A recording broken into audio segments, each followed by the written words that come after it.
Hi, I'm Peter Sorensen, and every summer I go to England to videotape those mysterious and beautiful crop circles that appear there. And this summer we had the most amazing year ever. This is just a taste of what you'll see in my program.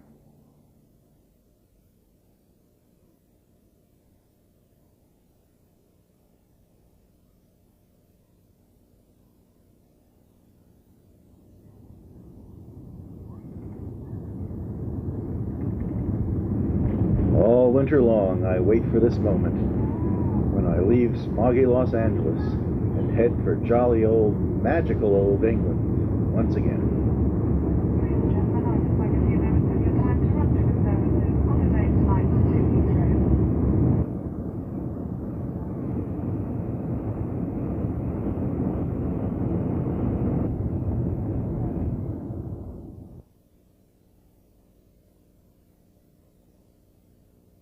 Well, here we are at Alton Barns, where I spent the summer in this darling little cottage with my friends John and Julie, right in the middle of crop circle country. I think there have been more important crop circles on this peaceful little farm than any place else in the world. Of course, I can't wait to get up in the air and see what's out there. So join me and my friend Busty, the most famous crop circle photographer in the world, and let's have a look around.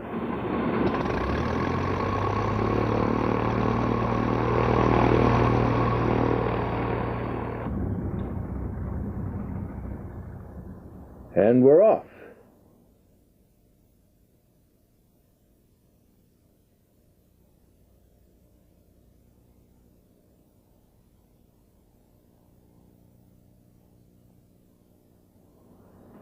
Here's the cottage.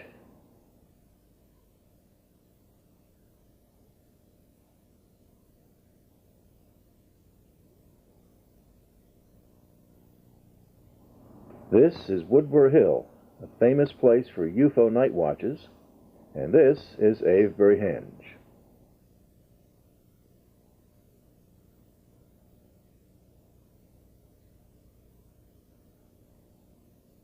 Well, unfortunately, the first crop circles of the summer were, in my opinion, man-made.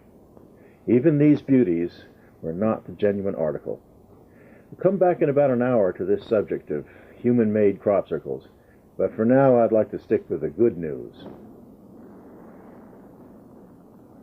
And the news is that a few weeks later we would get circles that were more beautiful and stranger than ever before. But I'm afraid that this first flight was little more than a pleasant ride.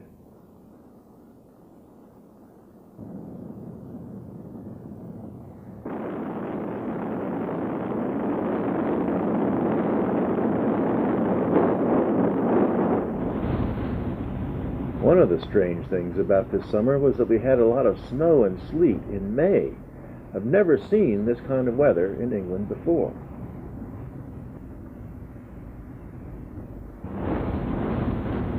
Here what I want you to notice is the corn dolly that is dangling from John's mirror. This wheat comes from Alton Barns 1990, the Barbary Castle Triangle, and many other historic crop circles. Thankfully, despite the snow and a winter drought that threatened to kill many of the crops, the weather did turn absolutely beautiful, and the rest of the summer was lovely.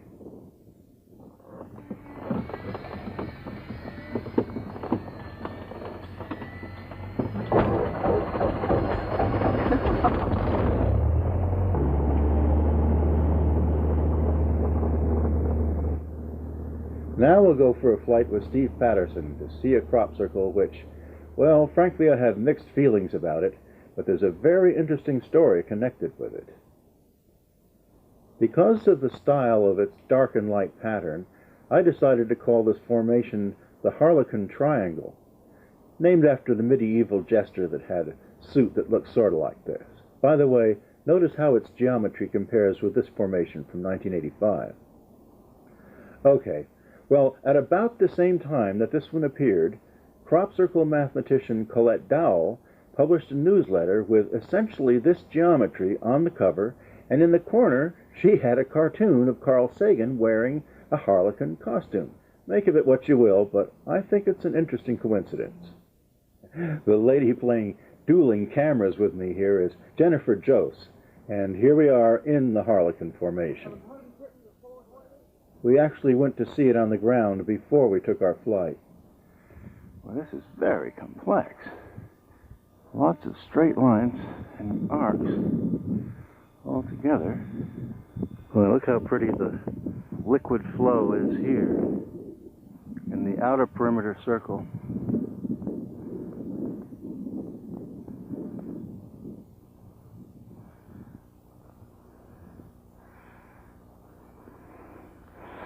And here's one of these triangles.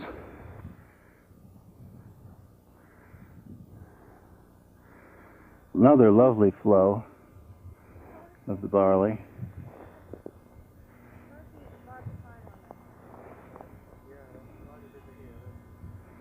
And this is the central circle now, right in the middle of your screen, in front of you, central ring and circle.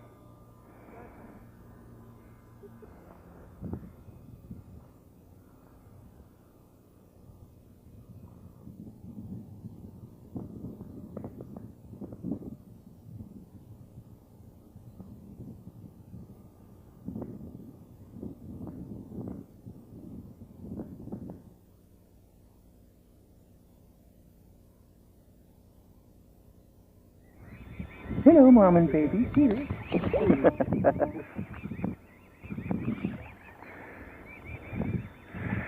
Yeah, because they're quite powerful, those feet.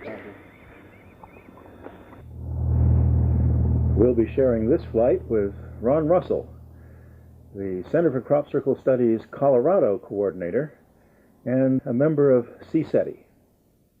This formation, which looks like a cookie, seems related to this formation, which we had back in 1995.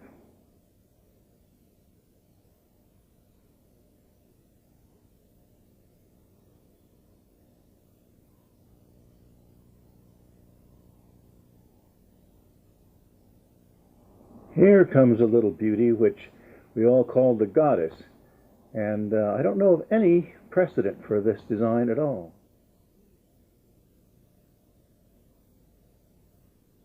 Right. Well, in my opinion, the galaxy-like arms on this formation were added by pranksters. But the Ring of Little Circles has many precedents, including this spectacular formation back in 1995.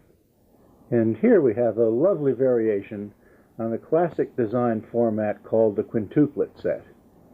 There were dozens of quintuplet sets back in the 1980s, but you hardly see them at all nowadays.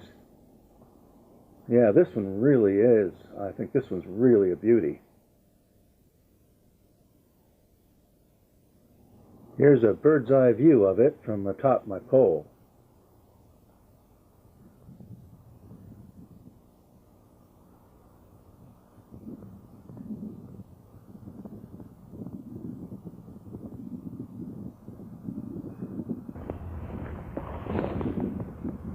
Remember I mentioned Colette Dowell earlier. Here she is measuring the formation with her son, Colton.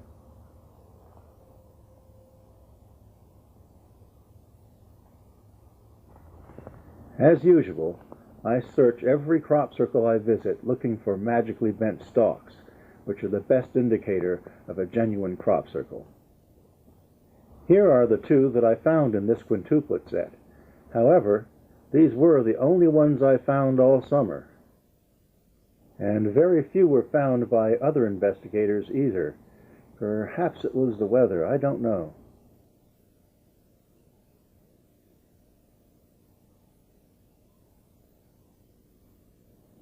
For a couple of weeks we had been hearing about a good formation that was somewhere down south, but the investigators who discovered it were keeping it a secret.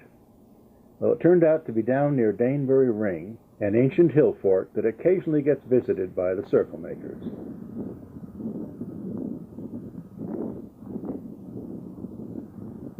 By the time I got there, it was starting to look just a bit shabby and weather-beaten, but it is quite a beauty indeed.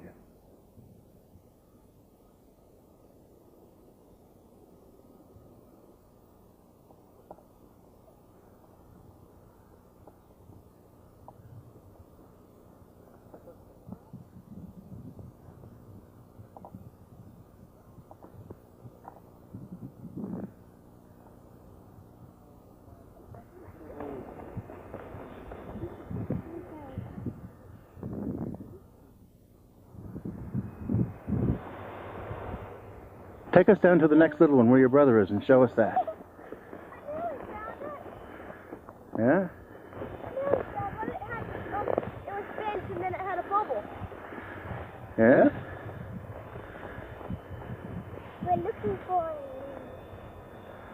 This one had hundreds of what I call magically standing stalks. Listen in while I'll explain it to the kids.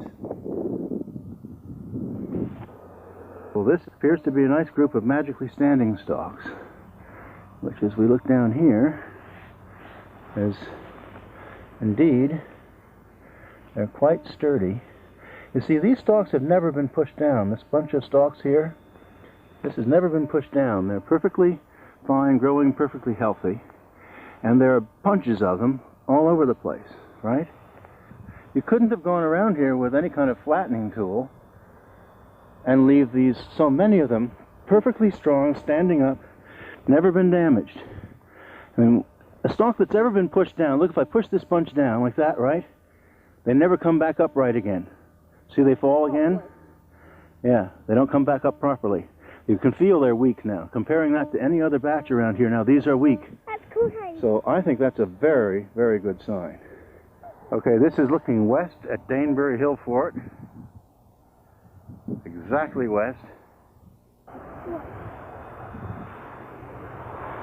It's north.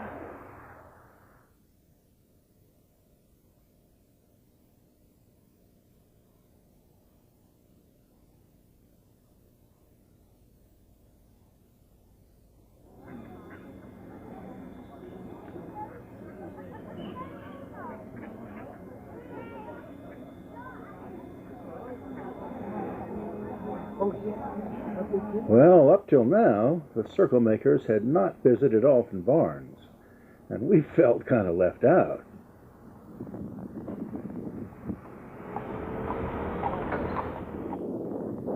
Hi, Polly! Then, on the morning of July 11th, Polly Carson came by the cottage to say that her husband Tim had discovered this spectacular formation up on the side of Woodbury Hill. This primitive ancestors from 1995.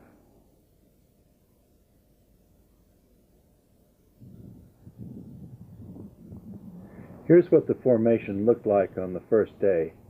I love the way the crop looks like it was pushed down by water, not some garden roller. It's like a natural energy force that's done it.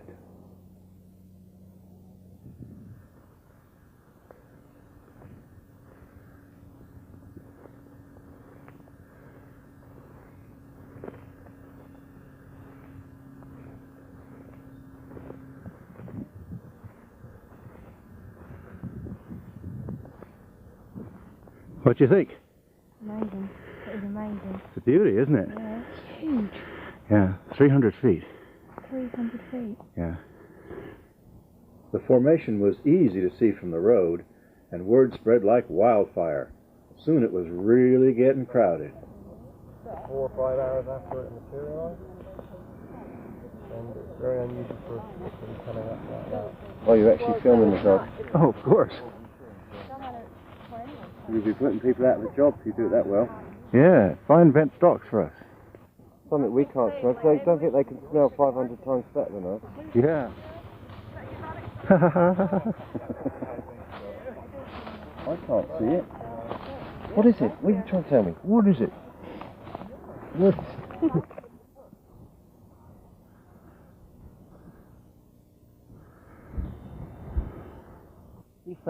different type of the crop circle will give us a different kind of energy information, will help us a different part of the body. The purpose is besides can heal your body, also can give out information, connect to the universal. This is Master Nan Lu, a Chinese healer. Dowsers have been absolutely amazed that he can affect the energy in a crop circle after he's done his Tai Chi. This summer, even more amazing, he was able to change the electromagnetic energy in the crop circle using his Tai Chi.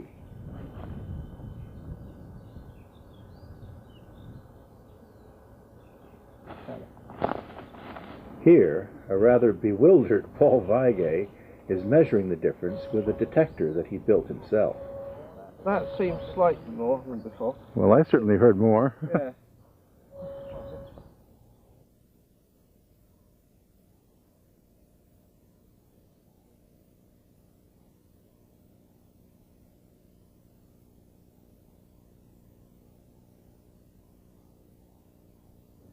In this shot, you see an 800-foot diameter ring in the same field with the crop circle that is not itself a crop circle at all. In fact, it is caused by a Stone Age ditch deep within the soil.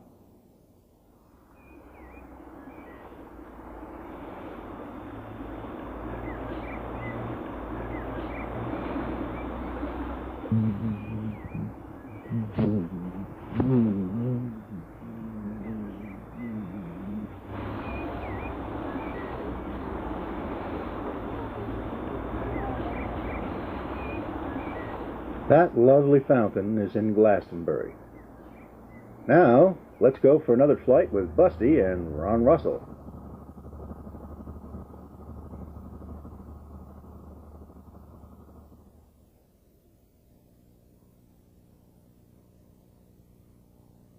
Now, this doesn't look like much, but it is clearly from the same school as the 1990 Alton Barnes formation, and some people were saying that on the ground it was a good one, so you be the judge.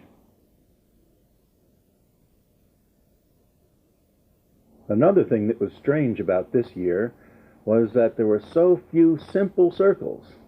Normally we have as many as there are fancy formations, but there was only 5 or 6 this year.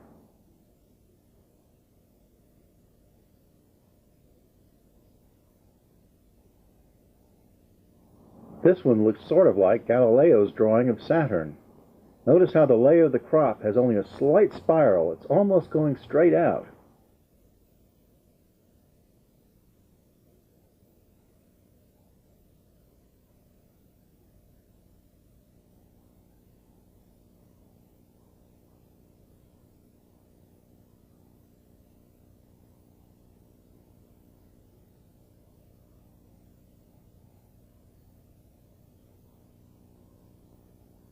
These are ancient tumuli, or round barrows, from the Stone Age and Bronze Age, and as you can see, the farmers have been plowing around them.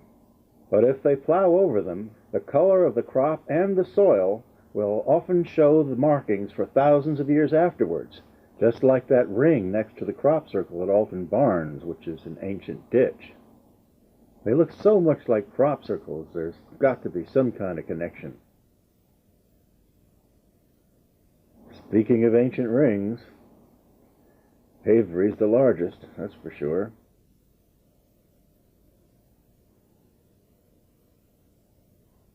Here's a pair of those rare single circles, and notice, no path, no footprints at all going out to that little one. A free video to the first person who can tell me what caused this modern radial design.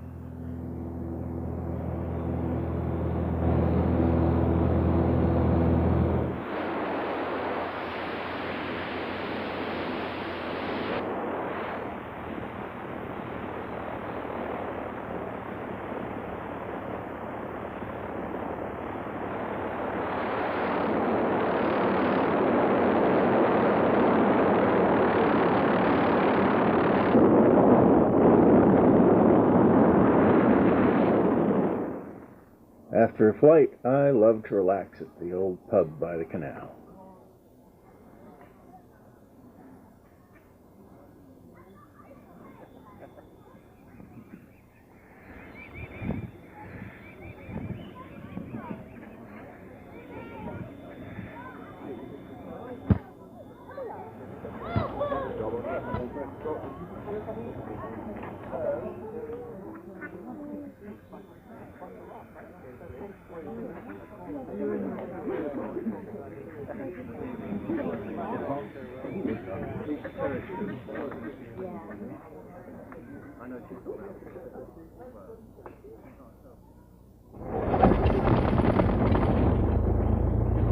We'll be sharing this flight with Peter Novak, who is the leading crop circle researcher from the Czech Republic.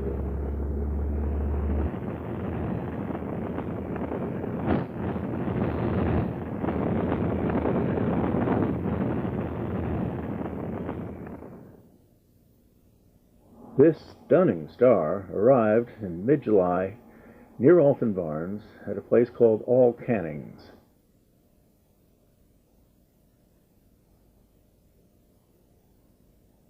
This one sets a record for long, straight lines that define with great precision a design in the middle that hints of fantastic things to come. It appeared beneath Clay Hill, the site of the famous Warminster UFO flap some years ago.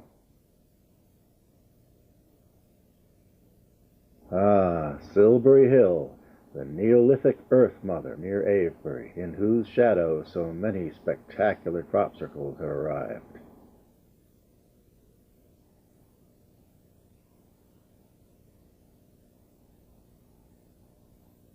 Just looky here.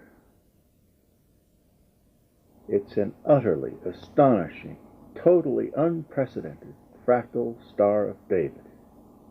Fractals, like last year's Triple Julia set, are clearly a central message of the circle makers. This kind is called technically a Koch snowflake. I don't think I have ever been in a formation when the light was more beautiful. The early evening sun cast a golden glow on the crop. It just took my breath away.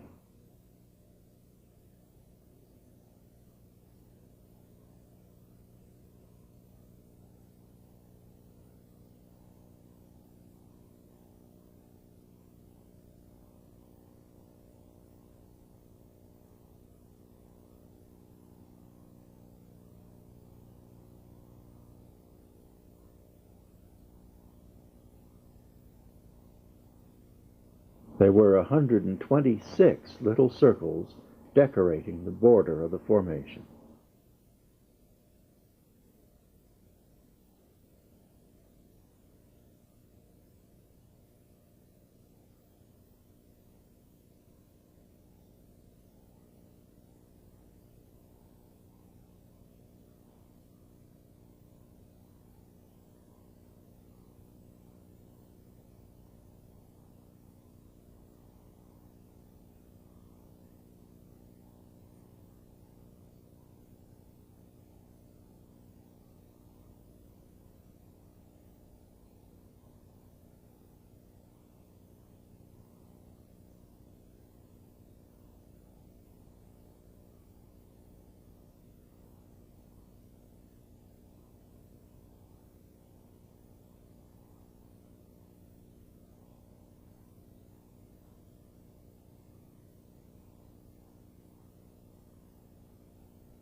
Needless to say, the lay of the flattened crop was rather unlike anything I had ever seen before either. Here we see poppies caught in the flow.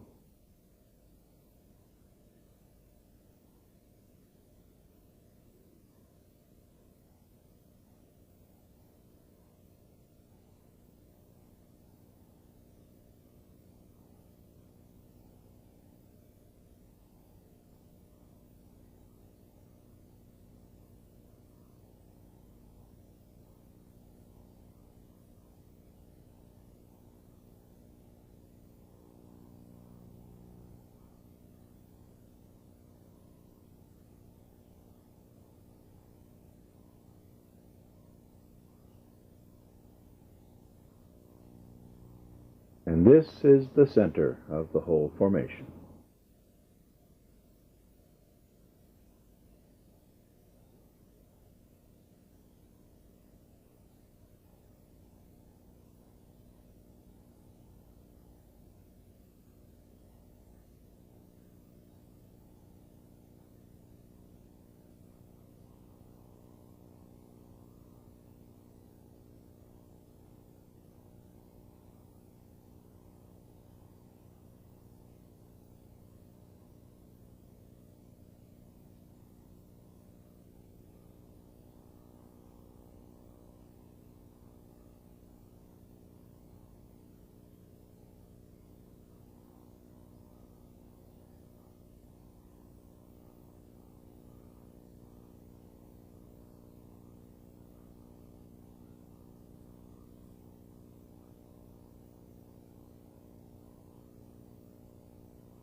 Oh, Mother Silbury, how sacred you are.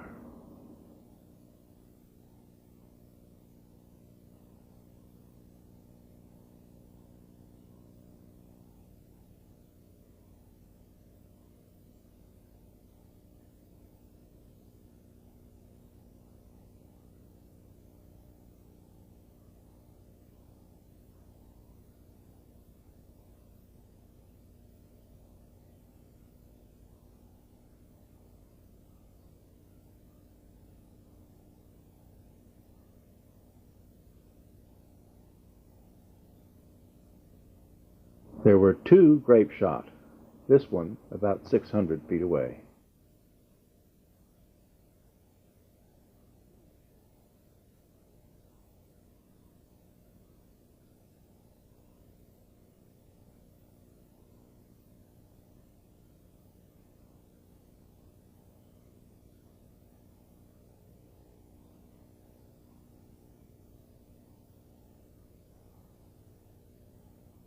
On the same day that the fractal star arrived, we got another completely different formation over by Oliver's Castle.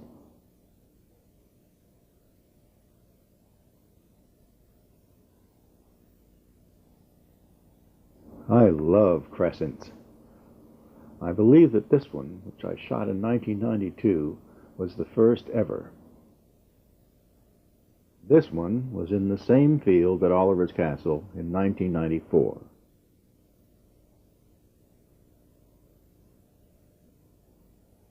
And there was this masterpiece in 1995.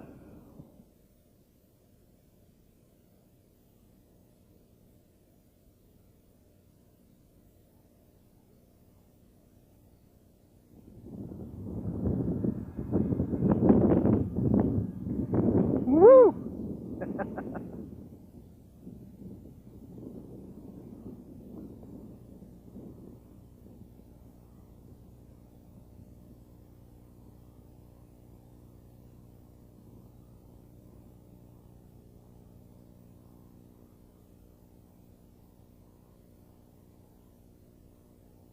Okay, so this is what you just channeled in your dreams.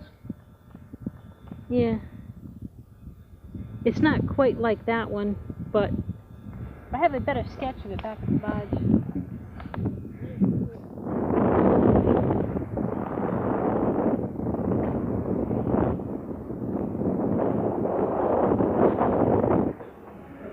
A mysterious dust circle. This summer, Vince Palmer was commissioned to paint the ceiling of the back room at the Barge Inn pub.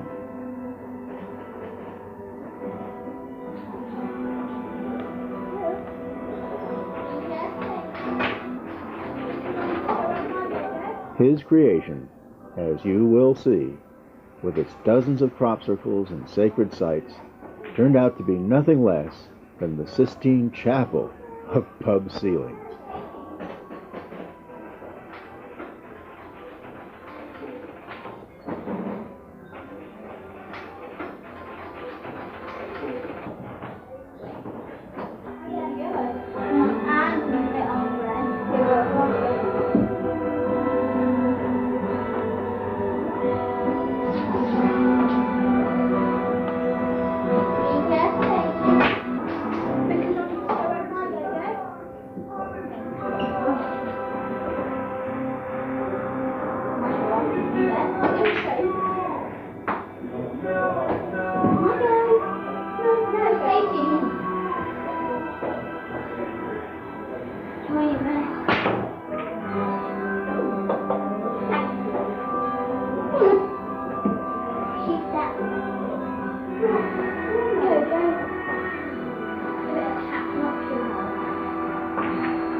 This time we're with Canadian crop circle researcher Chad Deatkin.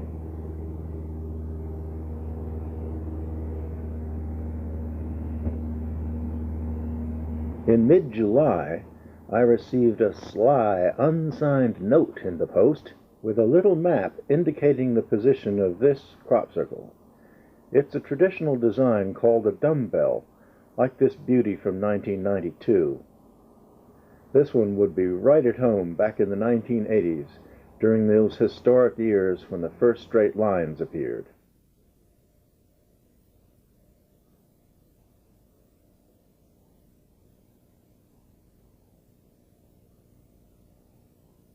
Boy, look at the polish on this baby. This look is caused by the lay of the crop being absolutely flat, perfectly parallel, and just as important, the lighting is at a low angle.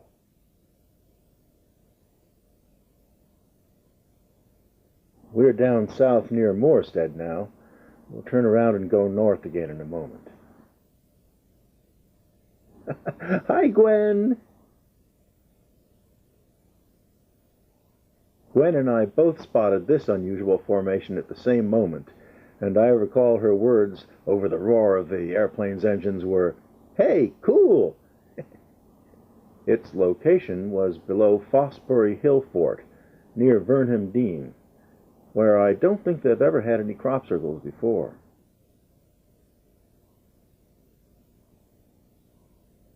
Now, what do you make of this? It looks like someone has started with an ancient round barrow, carved a spiral path around it, which then leads over and spirals into a standing stone. This is their personal sacred site, isn't it? The curving path connecting the two circles is coincidentally a lot like this crop formation up by Lidington Castle.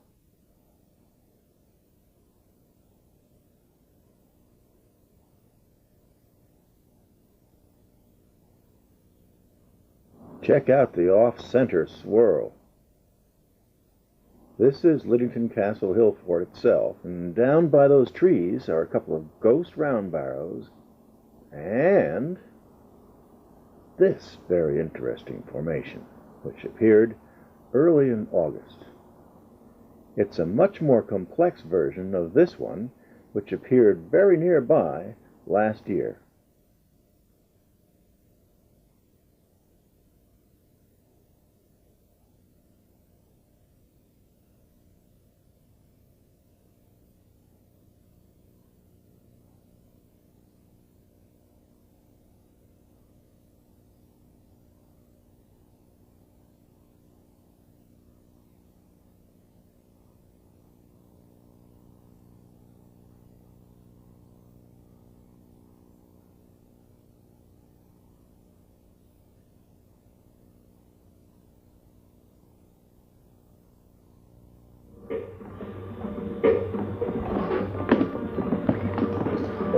Here comes the orange sauce.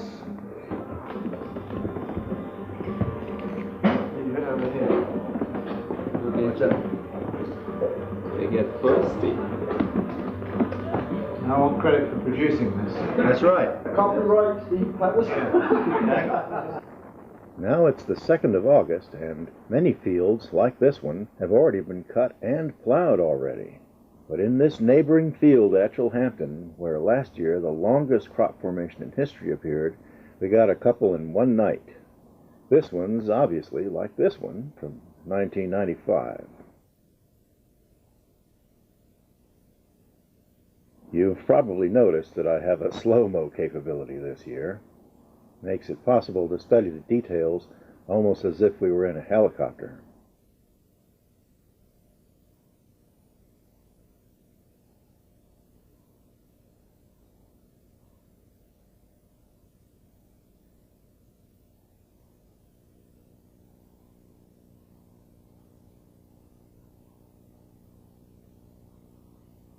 The other one was this bewildering array of 754 tiny little rectangles of standing crop, which reminds me, naturally, of the solid-state image sensor in a modern video camera. This is Bratton Castle and the Westbury White Horse, and down below are the last simple circles of the year.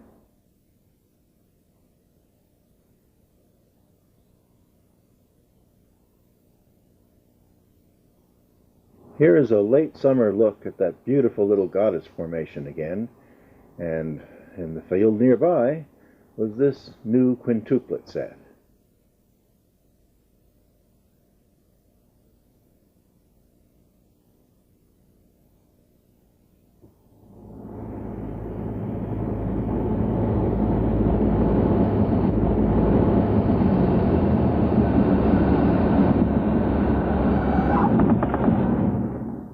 Now, time out for a Zen minute.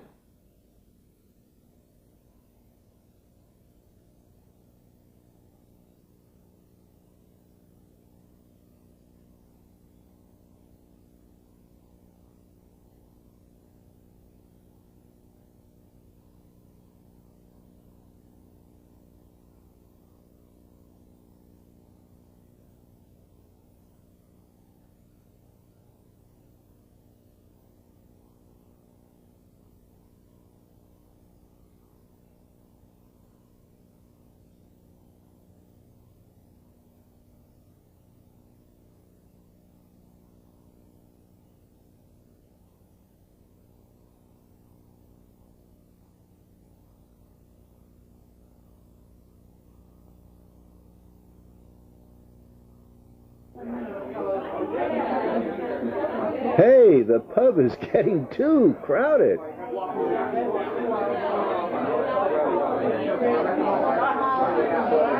In fact, the population of crappies in general seems to be doubling every year.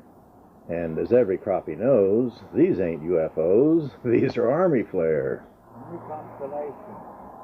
Right, Orion 2. 14 sisters.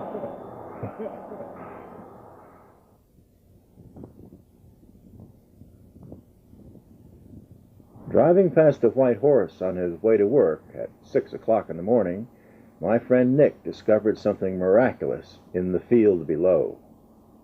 It was a second, and even more spectacular, fractal Star of David. Unfortunately, Nick didn't have time to visit the formation himself, but he stopped by the cottage and told me about it before he zipped off to work. To get a good look at the formation, I immediately climbed the hill, where I got this shot showing all of Alton Barnes in the morning mist.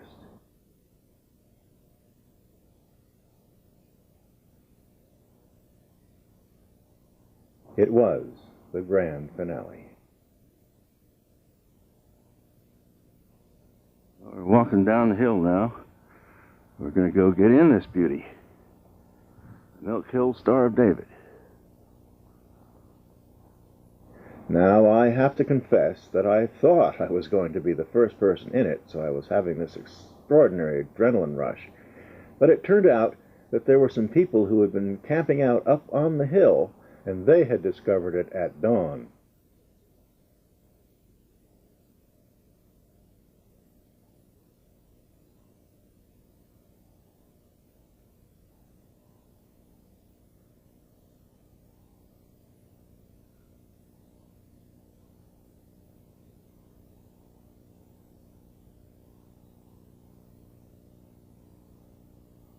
It was a little bit smaller than the earlier one, but it had 198 circles, which set a new record for a single formation.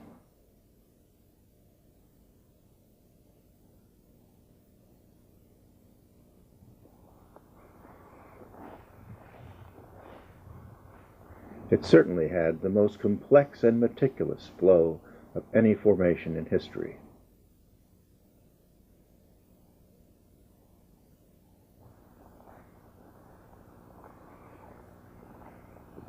By the way, the fact that there are points on the points of the star is what qualifies it as a fractal. Crop circle detective dog. On short notice, I had to fly with a new pilot, John Gibbs, who has a real sporty little airplane.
Then, over near Etchelhampton, we discovered this large circle with a pictogram nearby.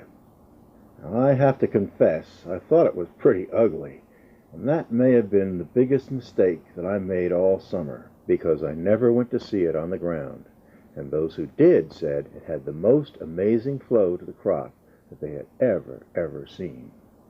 Well, although I don't have any ground shots to show you, I have created some still frames which I think the researchers may find useful.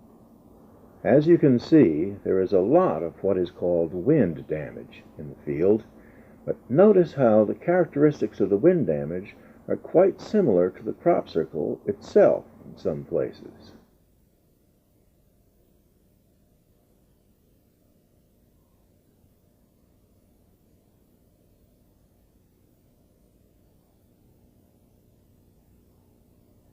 Everyone who visited it said you couldn't tell where the wind damage stopped and the crop circle started.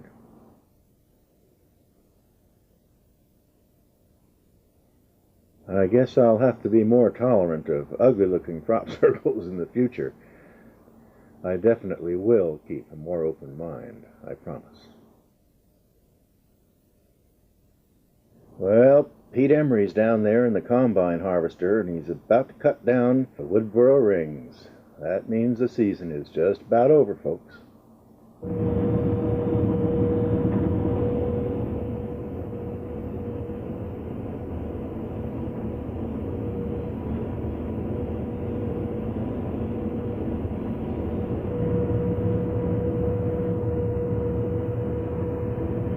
I think of the summer's crop circles as a lot like a concert.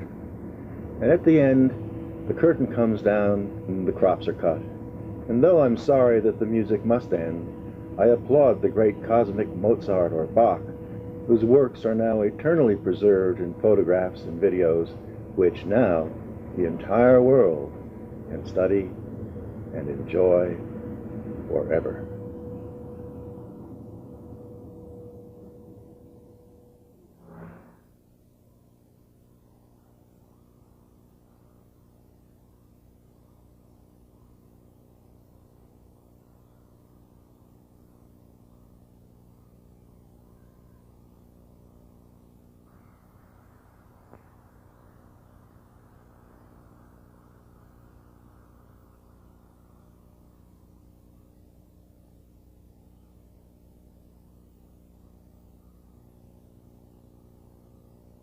By mid-August, I was practically the last foreign crappie left in England, and so luckily I got to see the encore. So I went for one last flight with Busty, and this time Colin Andrews came along.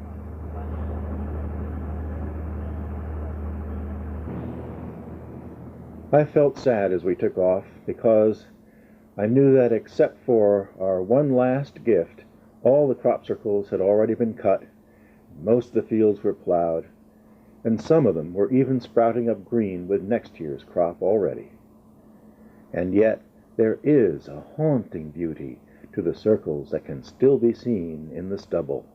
And again, there seems to be this tantalizing comparison with the round barrows.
Thousands of pairs of feet had trampled the seeds into the soil at the Woodborough Rings.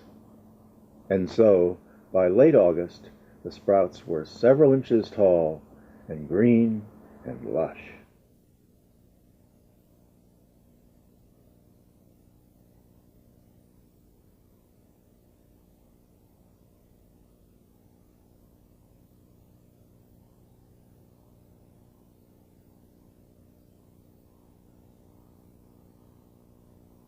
This white horse is at Hackpen Hill, north of Avebury, which is where our encore arrived.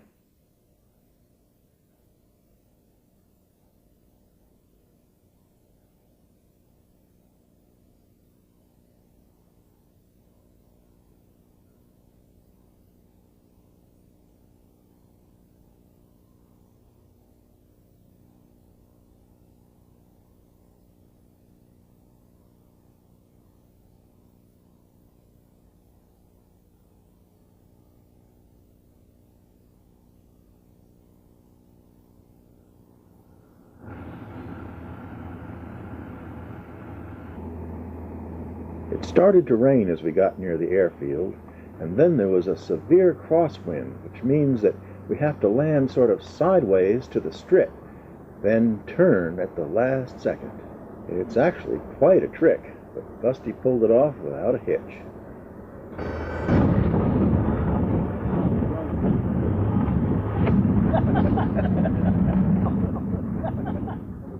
Well, that's it, Humpy.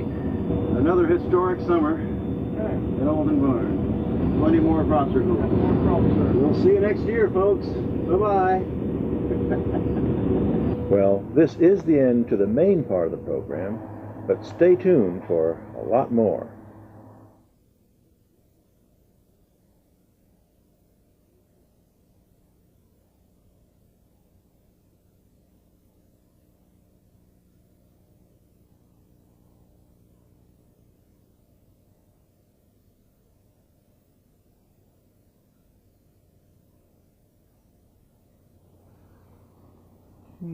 All right then. Well, now is the time to deal with the problem of hoaxing.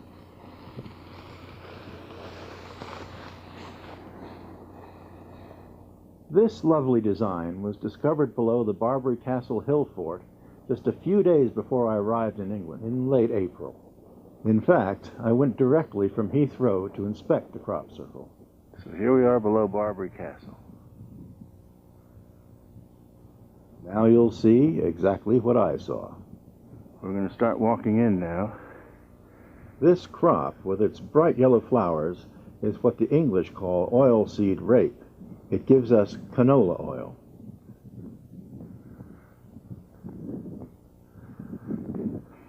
And we're looking pretty darn near north. Here, looking about through the center, that's north. Pretty damn near. The crop is springing back up again. That's a positive sign. About 4 or 5 days old now. The crop is springing up. So far, so good.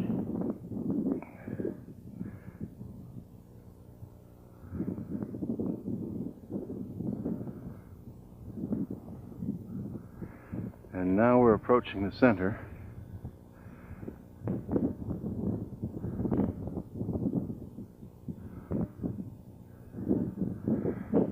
Center is pretty much a bald patch.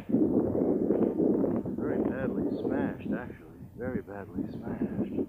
Looking close, I found the telltale scars of the stomping board practically everywhere. Sorry to say. A very bad example of a broken stalk. Broken and skinned at the base, it's bad prognosis, I'm afraid. You can clearly see scraping and cracking at the base. Every one is very badly damaged.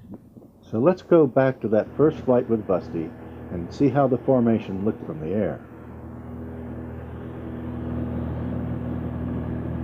Here's the ancient hill fort called Barbary Castle.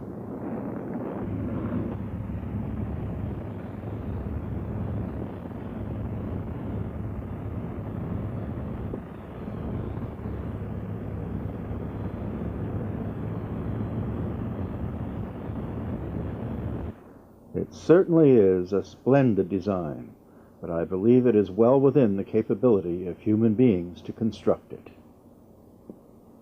Just days before its arrival, Dr. Chet Snow held a meditation with a group of his friends in which they visualized 6 crescents arranged just like this with a Star of David in the middle. There's more to this mystery than just what's making the crop circles. Then this one was discovered about a mile east from the other. It represents the Kabbalistic tree of life, the base of which is this. Perhaps the greatest formation of the true circle makers, and it also appeared at Barbary Castle in 1991. It could not be seen from Barbary Castle itself. The only place to view it from above was from a private farm tract or from the air. Notice how carefully, how reverently Nick enters the new formation.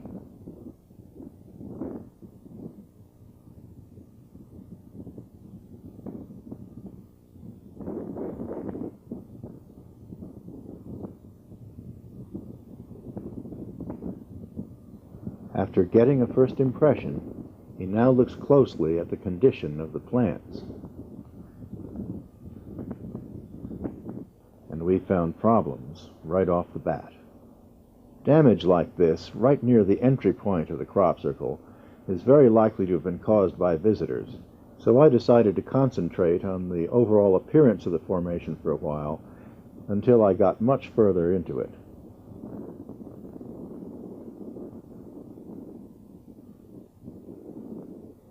Now this pole shot is taken from the center circle of the whole formation. Whatever made it, I'm sure that you'll appreciate seeing a 360-degree view of these beautiful yellow flowers.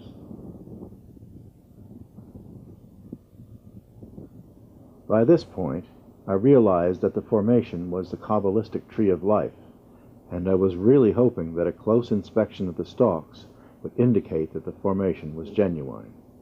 This was not to be the case.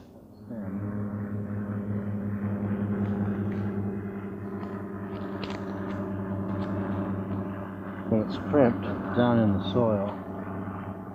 Oh, here's one that's broken off completely.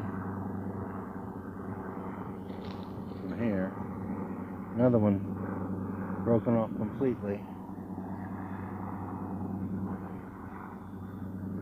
Another one that's crimped. Crimps aren't necessarily a problem, but I was hoping in vain to find a magically bent stalk. Then another one that's broken off completely.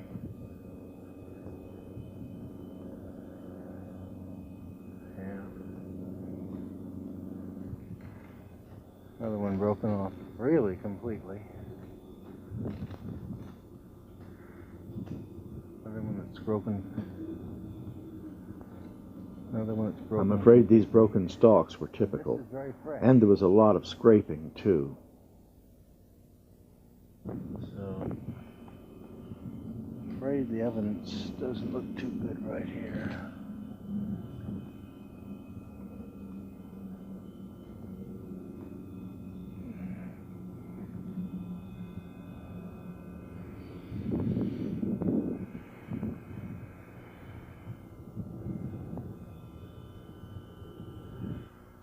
One magically standing stalk here. Huh? Oh, there's a few, really. Let's see if this has ever been weakened. It has definite scraping along the side. And although it's springing back up, oh, look at that.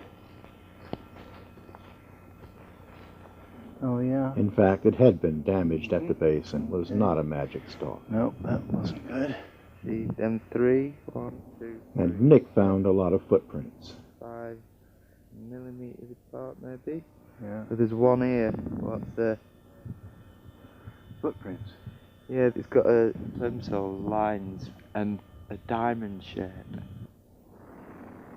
Busty and I didn't get a chance to fly over it until about a week later. And by then, most of the lovely yellow flowers were all gone.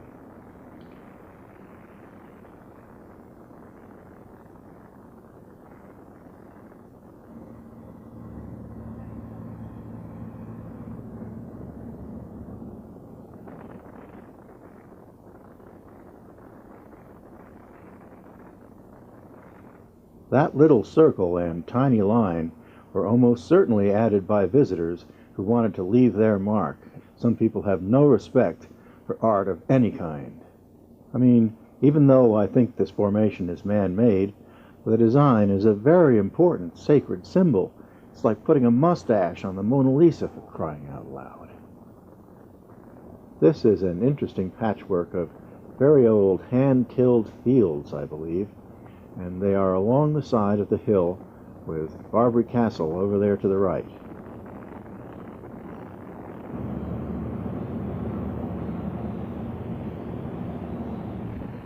Here Steve Patterson is taking a shot of the first one. It's about 2 weeks old now, and it's not in very good shape anymore.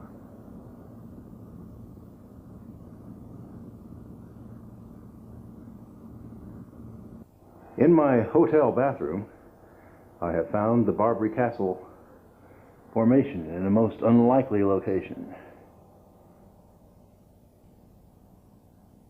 So here's the Barbary Castle formation in my hotel sink. Far out, huh? I'm getting a lot of criticism for declaring that these formations are man-made, in particular this one, which occurred on June 10th across the road from Stonehenge in nearly the same spot as the first Julia set last year.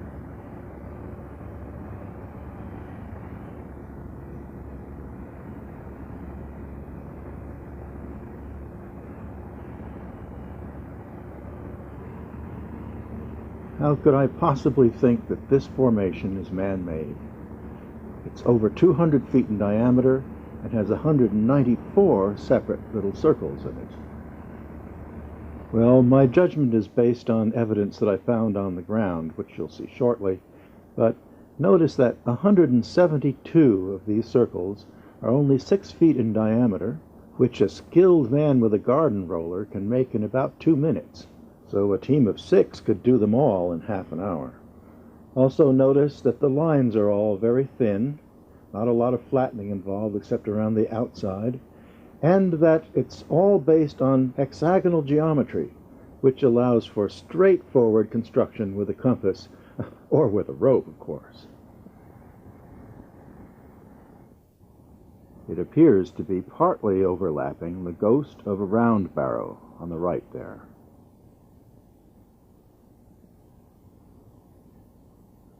Yeah, I think that 6 people could do this whole formation in about 3 hours, but of course that's not a sufficient reason to condemn it. For that, we need to take a close look at the evidence on the ground. Here's how it looked on the day after it was discovered.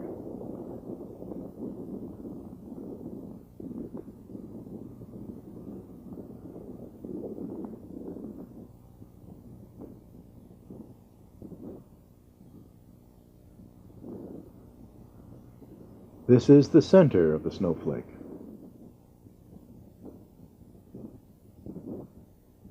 Here we found sort of a teepee with a donut around it. Just a bit too contrived for my taste. Look at that. Mm-hmm. It's a bit mangled. I have seen similar details in the past that I like. Yeah. This one looks forced, almost like a grade school craft project or something like that.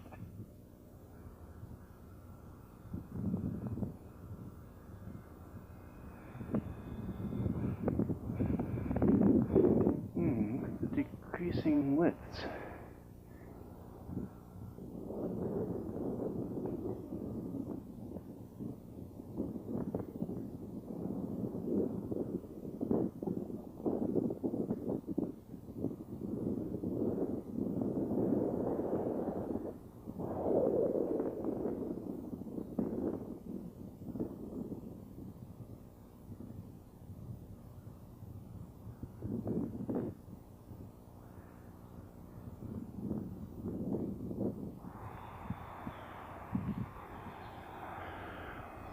It's even more like a snowflake.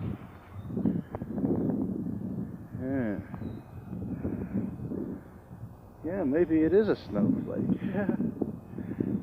Stonehenge is directly north of the field, so.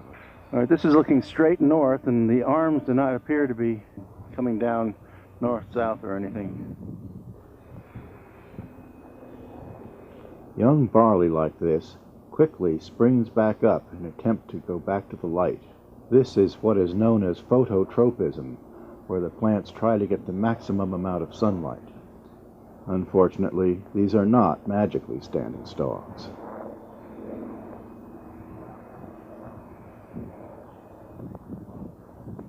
This is the end of one of the arms here. It's almost like little Kabbalah trees, sort of.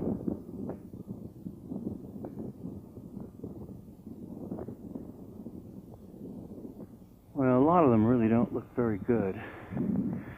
There have been a few real beauties, but a lot of them really don't look too good.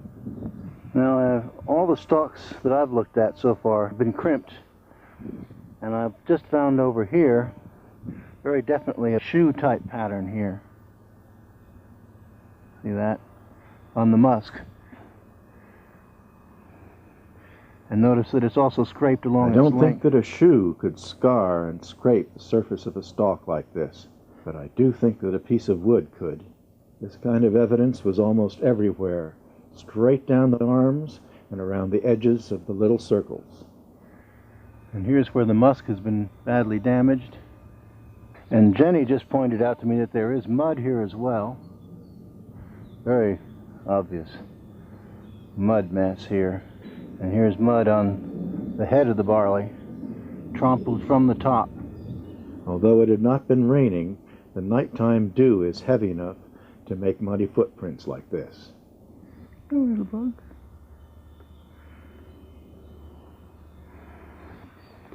So they're like fingerprints more than anything else, and that's in the center of the swirl. Yeah, like somebody.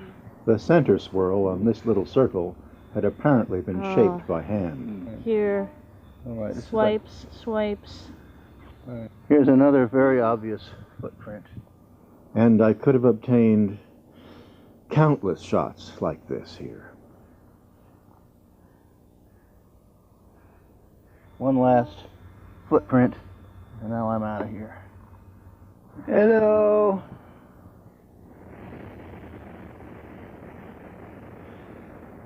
Well, I apologize if I'm sort of making a federal case out of this, but I've been very strongly attacked by some pretty prominent individuals on these matters, and I just want to show that there is some evidence to indicate that perhaps these formations were not the gift of the genuine circle makers. And I hasten to add that I believe there are genuine circle makers, extraterrestrials or angels, some form of intelligence that is definitely trying to communicate with us. But these are not their works. Please.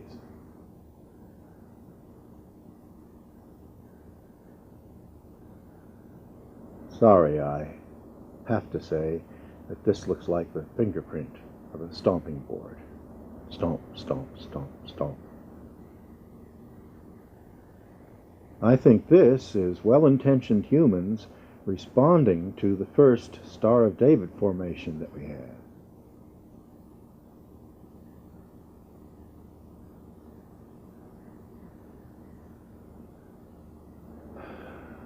Pathetic.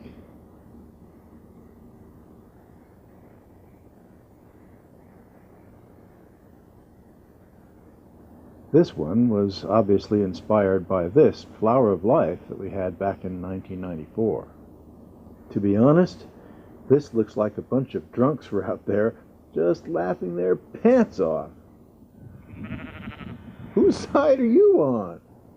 Now, just out of curiosity, let me show you a few other things which nobody's going to say is the circle makers' work. This looks like children from that housing project were playing hide and seek. And same here. And this would be a pair of deer cavorting through the crop.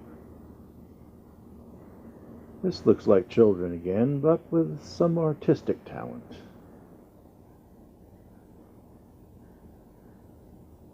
This looks like the same crew, but driving a car in the field. This is a very artistic farmer, painting with his manure spreader.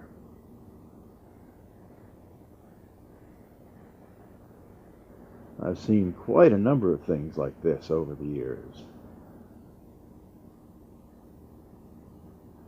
And don't get your hopes up for this one either. The wiggly line is dead crop, probably made by sprinkling herbicide. And I do believe these farmers are trying to tickle the funny bones of us flying crappies. I suspect that this is caused by overwatering by one of those automated sprinklers. This is really puzzling, but isn't it beautiful? And this is interesting. Speaking of interesting, what the heck do you make of this? There was a lot of head scratching and serious debate at the barge over just what in tarnation this was.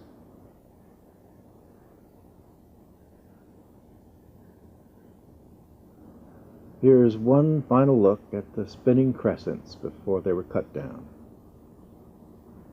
Next, a short lesson on magically bent stalks. The stalks of cereal crops are hollow, like a soda straw. And like a soda straw, if you force one down, it will crimp or kink. In fact, stalks that are crimped are in the majority in genuine crop circles. And in a man-made circle, that's all you'll find. Well, they're all crimped. But if you look real close in a genuine circle, you may be able to find stalks like this.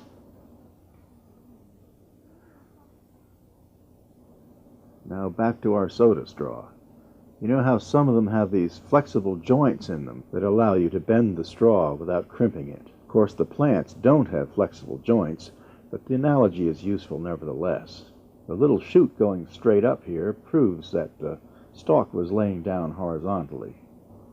Here's what you want to look for. The jackknife is just at the base of this magic curve.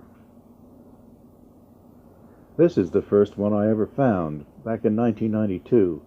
Notice that it appears to be charred. That suggests that brief but extremely high heat is involved in the bending process. By the way, don't confuse recovery bends like this with magical bends. But they can be very positive clues. Here, listen to Michael. Like that? Expanded like that? And these are bent twice. Both nodal points are bent. I'm looking at here are these stalks where they have it's bent with the flow and you have like two bends. So if it was just recovery, you'd figure there'd just be one bend bending up. But this is perfectly bent with the flow of the circle, and you have two bent and elongated nodes. And there's the other. There's the other. And whoever made it, or whatever made it came, they would have had to work this into the flow. The flow, that's right. We found things like that in the DNA molecule, too. And lots of this in Windmill Hill. So that's an indication for me that something that isn't people made there. And last year, when the double helix formation was only a few hours old, I found exactly the same thing there. The bent nodes are bending the plant this way, and that is the direction of the swirl. There is much more that needs to be said about detecting the difference between man-made circles and the genuine phenomenon. Perhaps this coming summer I'll shoot a video specially on this subject. For instance, the motivations of human artists fascinates me. In this case, we know for sure that these circles were created by two researchers who are attempting to communicate with the circle makers. So, tune in again next year for the next installment of the mystery.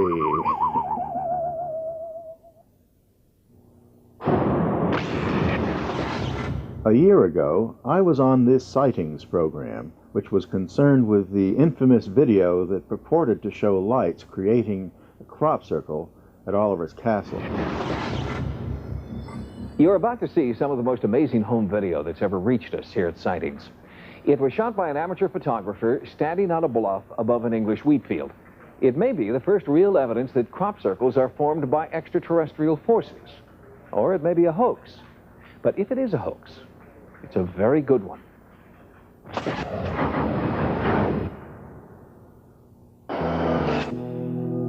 Watch carefully. You are about to see the creation of a crop circle. It's amazing. If this video is genuine, it is the Holy Grail, because we have something that absolutely proves crop circles are formed without human intervention. I can see the temptation to want to run with it and believe it simply at face value, but that will do all of us no good whatsoever. So we have to be extremely careful. World-renowned crop circle experts Colin Andrews and Peter Sorensen were among the first to see the extraordinary video. They were astonished because the amateur home video seems to prove the researchers' hypotheses that there is a connection between crop circles and the so-called mystery lights, often sighted in the same area. The cameraman is pointing his camera towards a wheat field. Into the right-hand side of the frame suddenly appears two small spheres, moving from right to left. The spheres then take a course, a semi-ring around the field. Suddenly in the center of the field, the central circle is formed, and 6 circles on the ends of the arms are also in position. The third phase comes when 2 more spheres appear from the east, and then the connecting pathways, the arms, drop into position. I must say, at the very beginning, I thought, wow, this feels right. You know, this guy seems genuine about everything. And it wasn't until I began to watch it frame by frame that I began to be suspicious of things. Sorensen is particularly suspicious because the man holding the camera seems to know what will happen before it does. During this key shot, the camera seems to be wiggling a little bit like it's a handheld camera. If it is a handheld camera, how come he didn't follow the lights when they go off screen? Instead, he's already exactly where the crop circle is going to be. Could someone have created this videotape using computer graphics and other special effects? Jim Pilotoso is an animation expert who has analyzed the video. There's no evidence that this is a hoax. I'm not saying that it's real. I'm saying that there's no evidence of a hoax. The people I've worked with in computer animation studios could do this kind of thing in about 4 hours. You can read all about the technical and personal aspects of this video in an essay which I have posted of the crop circle connector on the World Wide Web. Go to http://www.hub.co.uk/intercafe/cropcircle/connector.html. We're trying to determine, like in Forrest Gump, if Forrest Gump was really shaking hands with John Kennedy. If the tape is a hoax, Pilotoso says, it was not created with computer tricks. Every camera, whether home or professional, every tape deck has areas in between the frames, just like in a strip of movie film. There's space in between the frames. In video, there's information in that space, and that information is called the vertical interval. There is no evidence in the vertical interval of digital processing, meaning no paint box, no computer, no tampering with the signal. Here we see that part of the signal which is normally never seen. Jim told me that if the video was in fact computer animated, they would have to have some extremely sophisticated equipment to remove the digital fingerprint from this signal between the pictures. But there turns out to be a really low-tech solution to this problem, which is, after you do your computer animation, then you point your 8mm video camera at the computer screen and you re-video the animation. Voila! Now the part between the pictures is a perfectly normal analog signal. There's tremendous evidence that the crop circles are very meaningful, very significant, and are being made by someone other than Earth people. I guess I want to believe it's real, but we must deal with the facts. We don't want to see a myth in the making, and that is what this might turn out to be. The problem with the crop circle video is the same problem researchers are having with the Roswell autopsy film. The photographers refuse to come forward publicly. This is perhaps the strongest case for the video and the film being hoaxes. If you shot historic, legitimate footage, wouldn't you want people to know who you are? Exactly. Unless, of course, you happen to be the co-owner of a computer animation studio in Bristol, which is where I saw our mysterious cameraman once again this past summer, 1997. Back in '96, he called himself John Whaley, but his real name is John Waby. After he gave me a copy of his miraculous tape in '96, we went to a TV studio at the invitation of Lee Winterson, who you see close up in this picture here. Waby himself insisted on being off camera while we took a close look at his videotape. Here we are looking at an enlargement of one of the balls of light as it apparently seems to be passing through the hedge. We're rocking it back and forth on the slow-mo drive. I was immediately troubled by the fact that the balls of light were perfectly round. If they're traveling so fast, They should have been blurred and elongated, but they definitely were not. The dark shadows that seem to be trailing the balls of light are in fact caused by the contrast between the brightness of the light and the darkness of the background. Notice that as the balls of light round the corner, that dark shadow stays on the right-hand side. It is definitely not a motion blur effect. It was this lack of the motion blur that made me very suspicious that the video was created on a simple computer animation system.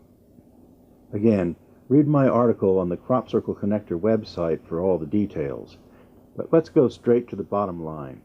The single most important thing that proves that this video is made on a computer is the fact that the balls are absolutely motionless in each frame. Not only do they not have motion blur, but unlike motion picture film, frames of video are actually like two separate pictures overlapping each other simultaneously. These two separate pictures are known technically as fields, and they're captured by the camera at slightly different moments in time, so they aren't exactly the same when something is moving fast. And these balls of light appear to be moving in excess of 100 miles an hour.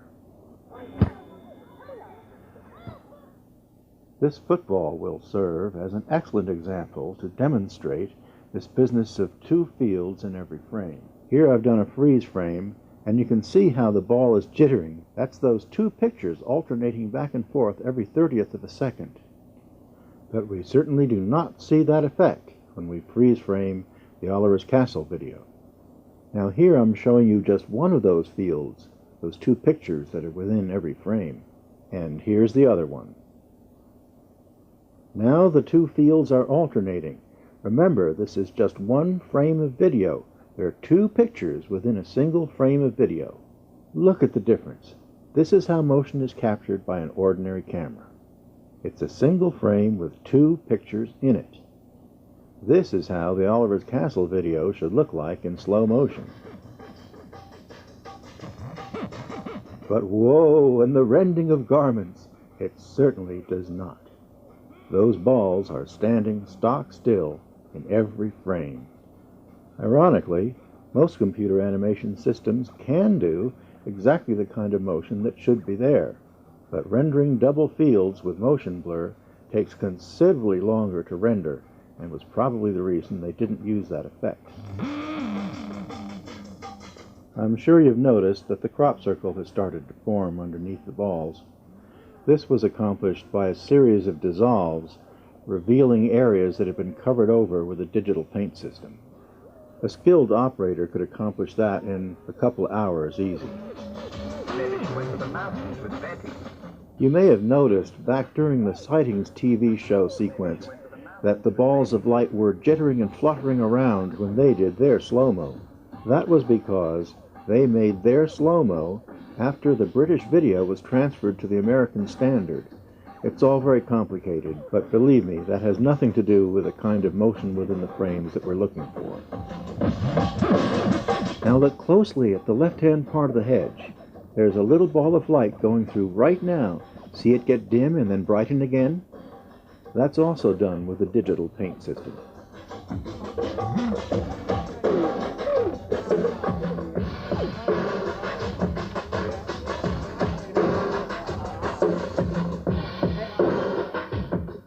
If you have a good video system, you may be able to notice that that little light has a very dim companion trailing behind it now.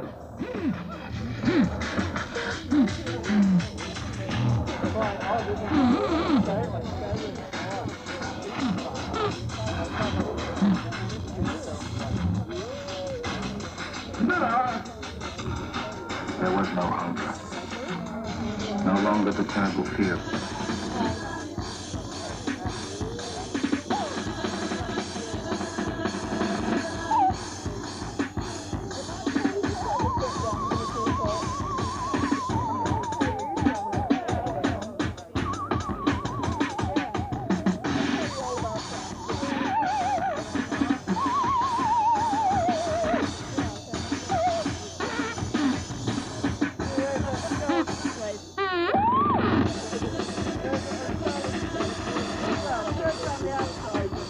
Well, anyway, after I'd spoken to a lot of people about these motionless frames, some of them would say to me, "Well, how do you know how an extraterrestrial craft would move?" And I grant you, there's probably nothing that an advanced technology could not accomplish. But bear in mind that the stepping motion of the craft would have to be perfectly synchronized with the frame capture rate of the camera. That's the way the clay animation is done for Wallace and Gromit. And even this would certainly not be impossible, but what's the point? Are they trying to confuse us, to get us arguing amongst each other? I don't think so, not my Circle makers. And then some other people have said, well, what if the camera Whaley used is not a normal camera? What if it doesn't capture the two fields at separate moments in time? Then the two fields would look identical, pretty much the way the thing does. Well, I had never heard of a camera like that, but I called up a friend of mine who's been a video engineer for about 40 years, and he said, in fact, there is just such a beast, but they are very expensive digital cameras that are used in computer vision systems, and Whaley used an inexpensive 8mm camcorder. As final proof that Whaley's camera was a perfectly ordinary one, taking perfectly normal frames, take a look at this. Look at the bottom. See that blade of grass that's blowing back and forth in the wind? I call this the final nail in the coffin of the Oliver's Castle video, because this is what proves he used a perfectly ordinary camera which captures two perfectly ordinary fields in every single frame.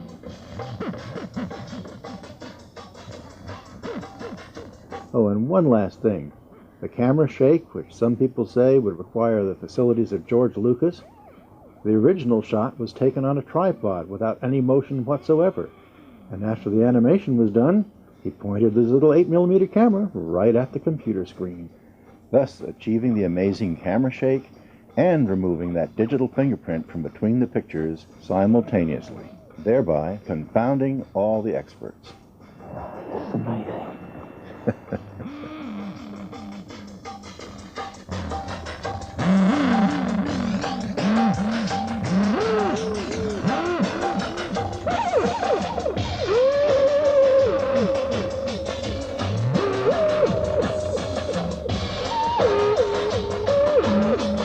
Maybe she went to the mountains with Betty.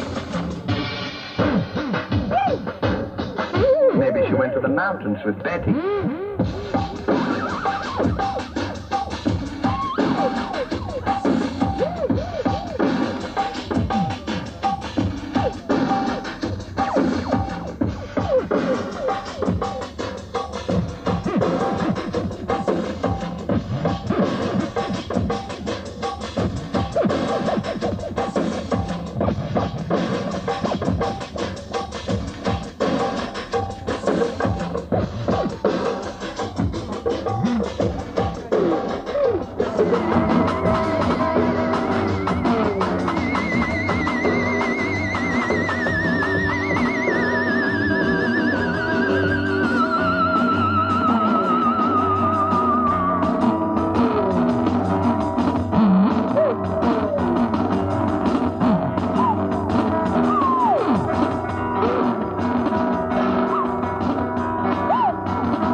Tony. Good night.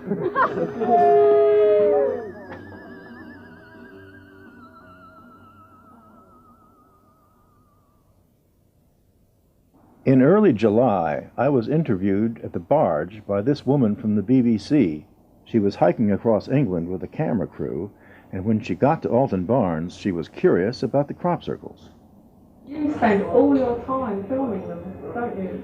Yeah, I do it on video, and the main thing for me is from the air, and then after that I make diagrams of them. Yeah, for 6 years now, I've been coming to the United States, and I spend my entire summers here every year, because I think it's the most amazing mystery on the planet, frankly. How did you hear about it in the first place? What drew you to this tiny place? Well, I grew up on a farm in New York State with my grandfather, and I just know that nothing can move through the crop without making a mark. And to make a long story short, when I began to see the designs of these crop circles, I thought, my God, Picasso's at work here, because my other background is at art. I'm an artist. Yeah. And I just put one thing and the other together and realized how difficult it would be for a human to make a crop circle that I became in love with them. Well, you say how difficult for a human to make it, but sure, I know they're very complicated, but surely someone could just stand in the middle of that with a bit of string and make circles. Exactly, and there are a lot of hoaxes. Yeah. But there's also a lot of ones that have extremely complex, subtle details. Because like you say, you could just go around with a rope and make some simple design. But the hours of darkness here in the summertime are only a few. And yet we've had crop circles with 194 separate big circles in them in the most incredibly complex and lovely designs that you can only see from the air and appreciate from the air. How do you do that at night? I don't think so. No, there's something more than just hoaxes going on here for sure. Where are the things that are doing them? The things that are doing them. I was going to say people, but where are the things that are Right. doing them? Well, other than humans, the candidates are extraterrestrials, right? Or angels, beings from another dimension. Yeah, that we can't see. Right, or even humans from the future that are coming back to warn us because of the ecological problems we have on the planet. I don't know what it is. Most people say, oh, I know, it's little green men from the Pleiades, you know. Well, I don't know, but I'm sure it's not all humans. There's something more to it than just... So, you can spot a hoax one, can you? Because there have been quite a lot of hoaxes, obviously.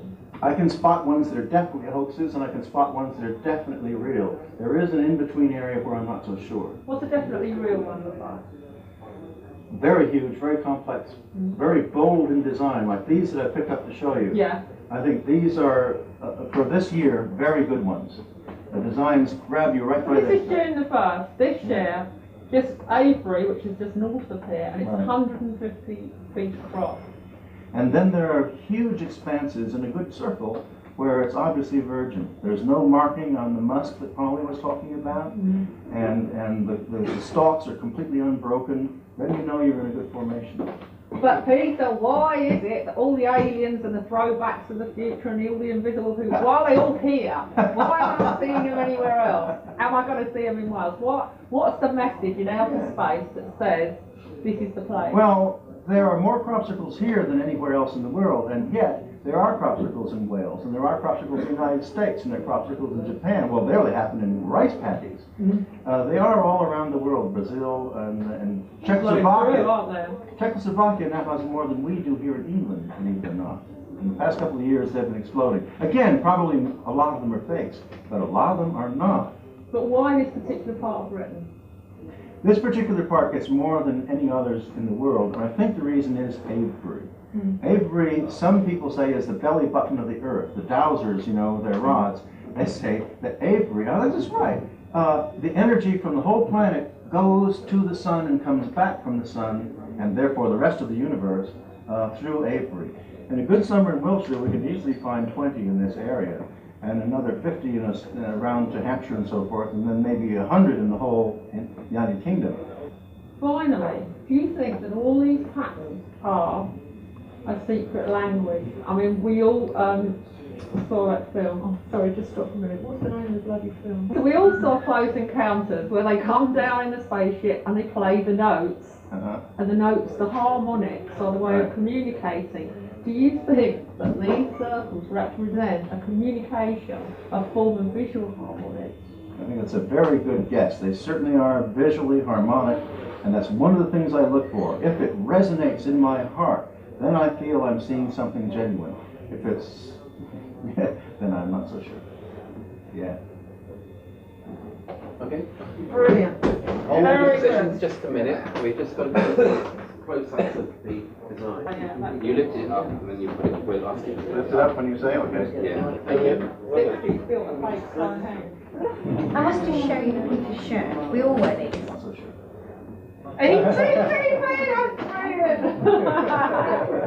That's me. We've all got sweatshirts and t-shirts and everything.